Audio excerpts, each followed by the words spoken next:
Hey guys, it's your boy, Ballface8020, back again with another great commentary. I have been dieting in some form or another for I think about 2 months now, maybe a little bit more.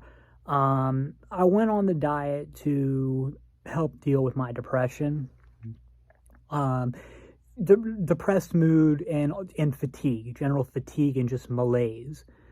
And it's really helped with both. It really helped with both. Especially with the depressed mood.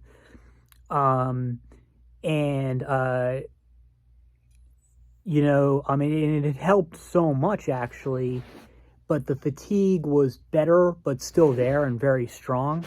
And it wasn't just like, it wasn't really like my normal fatigue. It was like, I actually felt like over medicated. Like, you just kind of have to, like, your body can just feel it. Like, the medication is making me tired.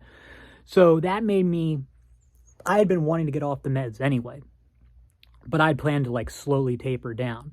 But I figured, okay, look, this is an easier medication than I'm used to on. It's Zoloft, not the harder stuff that I used to be on, Fexer and Cymbalta.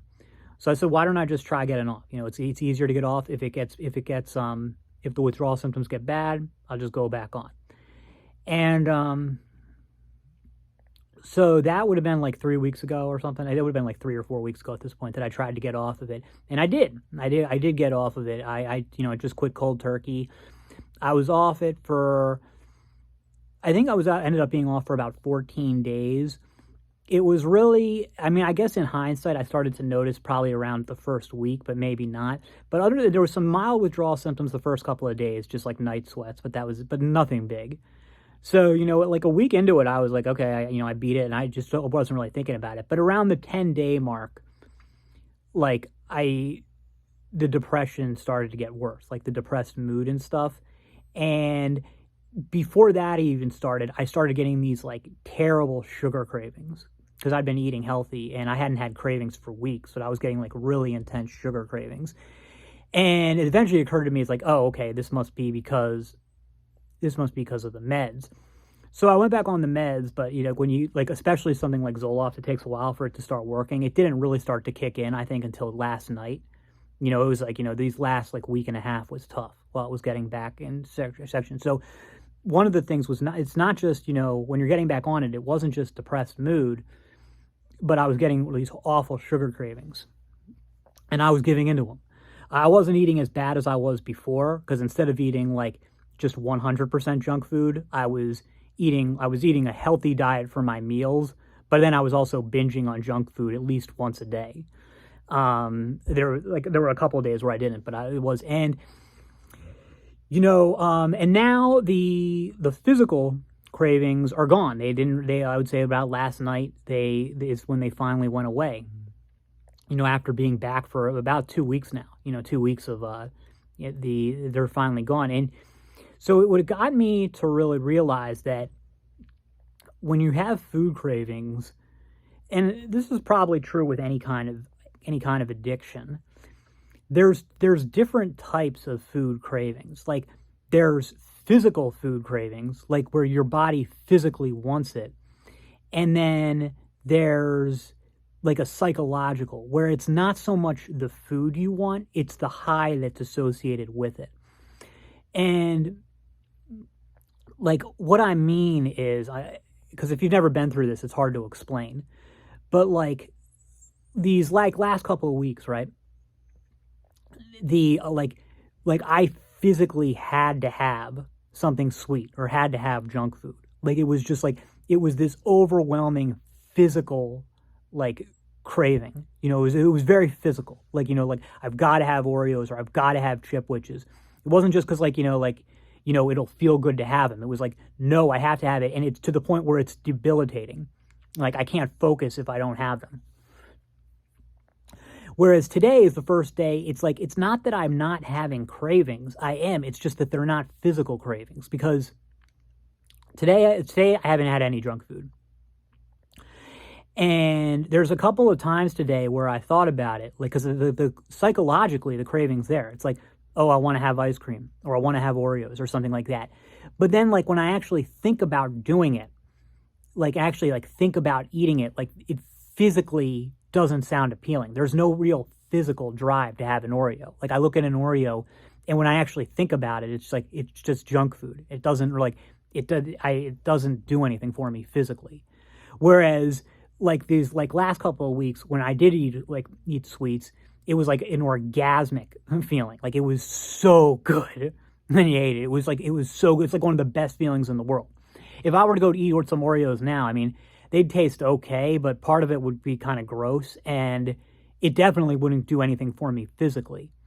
Now there's always, when you eat something sweet, you're always going to get, not always, not for every person, but for most people, certainly for me, there's going to be like a psychological high that you get from it. Like it's just kind of like, yeah, it's like pleasure overload. And I still have that. So I still like, so mentally I still want it. Like mentally I still want it, and physically I don't. And I think when it comes to food, and I think that, so that's something I think that doesn't get understood, about dieting and just, weight loss and food, is like, what is your problem? Like, why are, like, of course you're heavy, or too heavy or whatever problem because you're eating too much, but why are you eating too much? And then if it's like, and if you're eating bad foods, it's like, well, why are you eating bad foods? Is it like a physical thing that like you can't like live without it? Because I've been there. I was there like 2 weeks ago. That tends to be like, there are two things that really will give me those types of cravings. One is if I'm going through if I'm either not on my meds or going through some transition where my meds haven't kicked in. That has always been the case because I know that SSRIs do affect serotonin in the gut, because most of your serotonin receptors are in your brain, but your second most are in your gut. So the SSRIs really do affect, so obviously something with the serotonin receptors. So that would affect it. If there's something going on, like if I'm in between or transiting medications or off medications, that will always lead to crushing sugar cravings, sugar or junk food. And it may not be sugar for you; it may be another kind of junk food, but they're all sugar ultimately. Any type of like pizza is sugar, because it's refined flour. So and even like for any like fried foods, type like that, anything with like a glycemic load or a sweetener or anything like that.